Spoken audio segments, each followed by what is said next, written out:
आज ये लेक्चर आपराधिक अभित्रास जो कि भारतीय दंड संहिता की धारा 503 के अंतर्गत परिभाषित किया गया है उसके बारे में बताऊंगा, और उसके बाद 504, 506 आदि आदि धाराएं जो कि इसमें बची हुई हैं आज इस वीडियो में कंप्लीट करने का प्रयास करूंगा। देखो, आपराधिक अभित्रास यानी कि आपराधिक धमकी।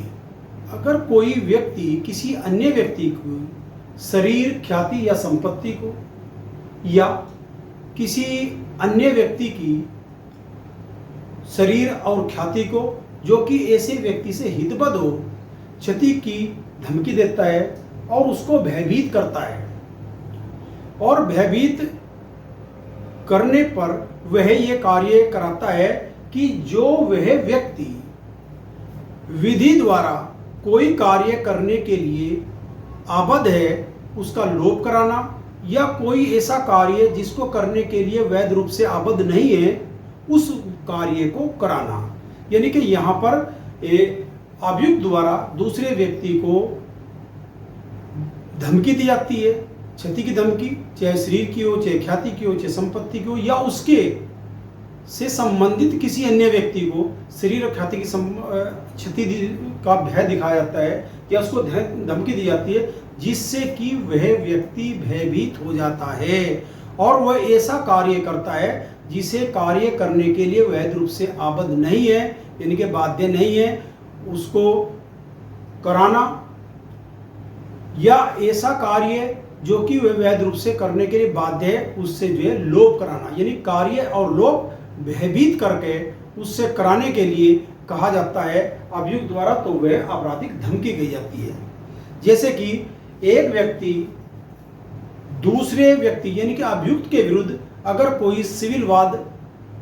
चलाने के लिए विधि द्वारा आबद्ध है, विधि के अकॉर्डिंग जो है वह उसको अभियुक्त के विरुद्ध चला सकता है, लेकिन उससे रोकने के लिए, प्रवारित करने के लिए, रोकने के लिए वह अभियुक्त जो है उस व्यक्ति से कहता है कि मैं तुम्हारा घर जला दूंगा, और जिसके कारण वह भयभीत हो जाता है और वह सिविल वाद नहीं चलाता। तो यहाँ अभियुक्त ने आपराधिक धमकी यानी कि 503 के में परिभाषित अपराध किया है, जिसका दंड जो है भारतीय दंड संहिता की धारा 506 के अंतर्गत है।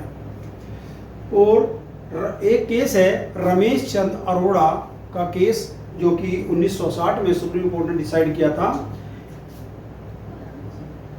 किसी लड़का या लड़की के अश्लील चित्र उस लड़की के पिता को दिखाए जाते हैं कि अगर आपने इतने रुपए अदा नहीं किए या नहीं दिए तो मैं इन चित्रों को प्रकाशित कर दूंगा, और वह व्यक्ति भयभीत हो गए, यानी कि पिता भयभीत हो गए कि उसकी लड़की की समाज में इज्जत खराब ना हो, और वह पैसे दे देता है। तो यहाँ आपराधिक धमकी के अनुसार उसने वो कार्य किया। देखो, किसी के घर पर धरना देने की धमकी भी आपराधिक धमकी या आपराधिक अभित्रास होगी, और अगर प्रतिशोध लेने की धमकी के बदला लूंगा मैं, बदला लेने की धमकी भी भारतीय दंड संहिता की धारा 503 में परिभाषित आपराधिक अभित्रास के अंतर्गत आती है, जिसके लिए दंड का प्रावधान 506 के अंतर्गत है। सेक्शन 504 में जो है यहाँ अपमानकारी भाषा का इस प्रकार से प्रयोग किया जाता है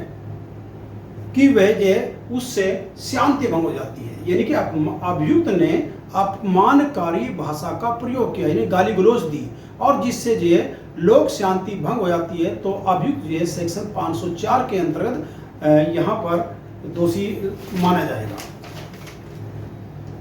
उसके बाद जो महत्वपूर्ण धारा है 509 है, अगर किसी महिला का लज्जा भंग करने के आशय से, अंग विक्षेप करने के आशय से कोई ऐसा कार्य किया जाता है जिससे कि उस महिला की लज्जा भंग हो जाती है, तो वह अभियुक्त जो है सेक्शन 509 के अंतर्गत दंडित किया जाएगा, जो कि अब 2013 में 3 वर्ष का कारावास इसमें बढ़ा दिया गया। पहले 1 वर्ष का कारावास था, अब 3 वर्ष का कारावास कर दिया गया है, यानी कि नॉन बेलेबल कर दिया गया है। सेक्शन 510 जो है भारतीय दंड संहिता में सबसे कम दंड का और जुर्माने का प्रावधान करता है। इसमें जो है अगर कोई मत व्यक्ति, भाई शराब पी के अगर कोई अपने घर बैठा तो कोई दिक्कत नहीं है, लेकिन अगर वह शराब पी के मत हो गए और सार्वजनिक स्थानों पर घूमता है फिरता है इस प्रकार से, तो उसको दंडित करने का प्रावधान जो है भारतीय दंड संहिता की धारा 510 के अंतर्गत किया गया है, जिसमें 24 घंटे का कारावास है और 10 रुपये का जुर्माना है। उसके बाद चैप्टर 23 है, जो कि भारतीय दंड संहिता का अंतिम चैप्टर है और बहुत ही महत्वपूर्ण है। देखो, भारतीय दंड संहिता में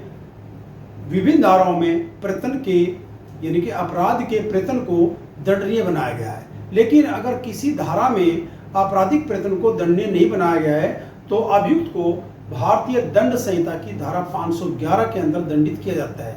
आजीवन कारावास या कारावास से दंडनीय अपराधों का प्रयत्न करने के लिए दंड का प्रावधान 511 में किया गया है। जैसे किसी व्यक्ति ने आजीवन कारावास या कारावास से दंडनीय अपराध का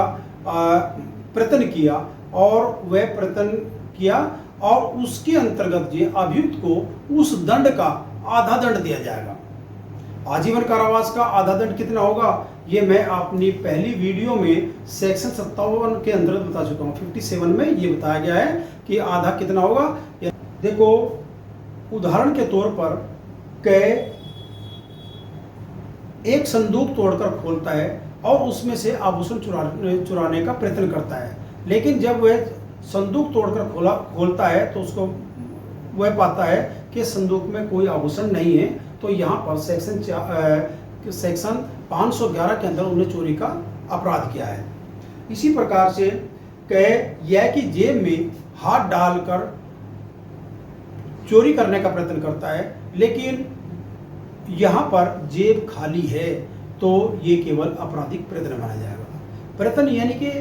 ऐसा का अभियुक्त का ऐसा कार्य है जो कि उसकी अकुशलता कारण या दूरदर्शी का नाम जो टारगेट है वह अति दूरवर्ती होने के कारण वह अपने कार्य में सफल नहीं हो पाता, तो यहाँ पर वह प्रयत्न माना जाता है।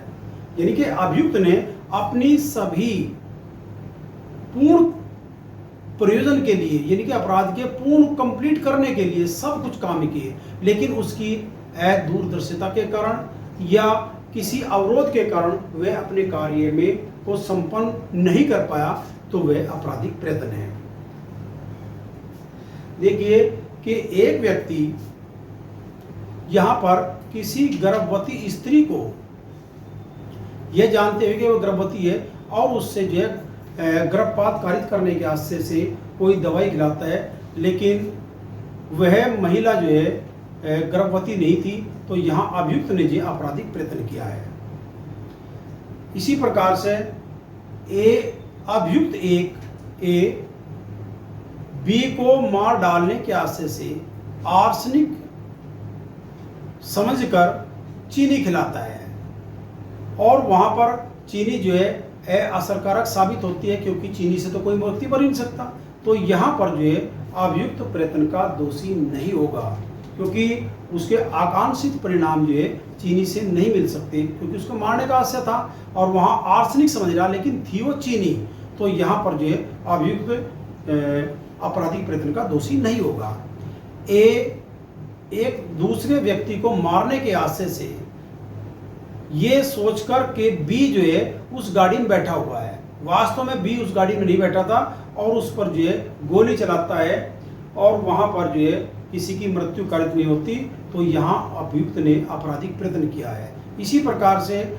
ये समझकर कि बी जो है अपने कमरे में है, वास्तव में वह कमरे में नहीं था, उसका कोट वहां पर टंगा हुआ था, लेकिन उसने समझा था कि बी ही कमरे में है और गोली चलाता है, तो यहाँ भी आपराधिक प्रयत्न होगा। बी जो है रोज अपने शयन कक्ष में सोता है और ये समझते हुए कि बी जो है अपने कमरे में सोया हुआ है और उस बिस्तर पर चाकू से वार करता है, लेकिन वहां पर बी नहीं था, तो यहाँ भी अभियुक्त का कार्य आपराधिक प्रयत्न के अंतर्गत होगा। एक अभियुक्त जो है चोरी करने के आशय से किसी मकान में प्रवेश करता है और वहां पर प्रवेश करने के पश्चात देखता है कि वहां जो व्यक्ति हैं उनकी दरिद्रता से दुखी हो गए, द्रवित होकर वहां पर 100 रुपये का नोट जो है छोड़ आता है, तो यहाँ भी अभियुक्त ने आपराधिक प्रयत्न किया है। तो इस प्रकार से भारतीय दंड संहिता के जो सभी टॉपिक्स हैं, जो महत्वपूर्ण टॉपिक्स हैं, वो मैंने अपनी 40 वीडियो में इस प्रकार से आपके सम्मुख प्रस्तुत किए। कल से मैं JLO के लिए, जूनियर लॉ ऑफिसर के लिए स्पेशल क्लास चला रहा हूँ, जिसका जो है रोज़ वीडियो आपको मिलती रहेंगी।